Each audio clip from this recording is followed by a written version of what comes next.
This is the loading bay, so this is the last tunnel that we talked about. Well, as I said, loading or unloading bay. This is the elevator that we mentioned. As you can see, it's a very old elevator.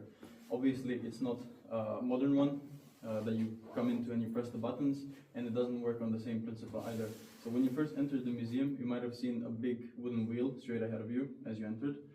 Basically, this is what was used for big force transfers from smaller forces. So something like that was used for these elevators as well, and there was somebody on the surface operating it.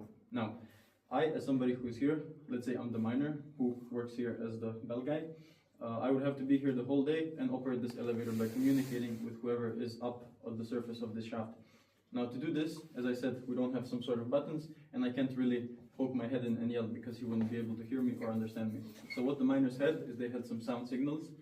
For the elevator, it was short sound signals that you would basically click a number of times to describe certain things to the whoever is upstairs.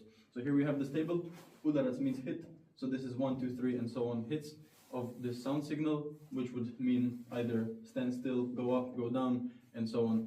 So now I will demonstrate how they would send the elevator up. So this would be 2 hits of this sound signal. And this is the sound signal that they use to communicate with the elevator shaft. Okay, next, we also need to communicate with our miners. If I'm working here, I need to tell them when their shift starts, when their shift ends, and in case there is any danger. Again, I could yell at them, but they won't be able to hear me at the end of this tunnel. Even in this model mine, they would barely be able to hear my yelling, probably not at all, if I was here and they were there in the long wall doing some digging.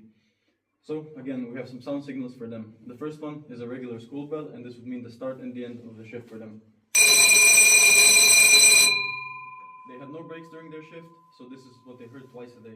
The mine also worked in 3 shifts, so it worked non-stop, 8 hours times 3, and the miners would just come in every day for 8 hours. Second, as I said, we have sound signals for emergencies. This would basically mean evacuation.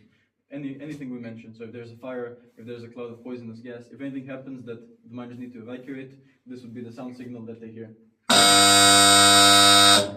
Now, if something happens to these sound signals and we can't communicate using them anymore, let's say daybreak or something falls down in the mine, blocks the entrances, exits, and anything like that, we have a different sort of signal to communicate. So here we have a lamp. I have a button here that I can use to press it. This is used to communicate with Morse code. Whoever is on the surface has the same lamp so they can see what we are typing out. Now I will just quickly type SOS, which is the universal signal for help. Again, this is Morse code, and it can be used in many different ways, but here specifically it's a lamp.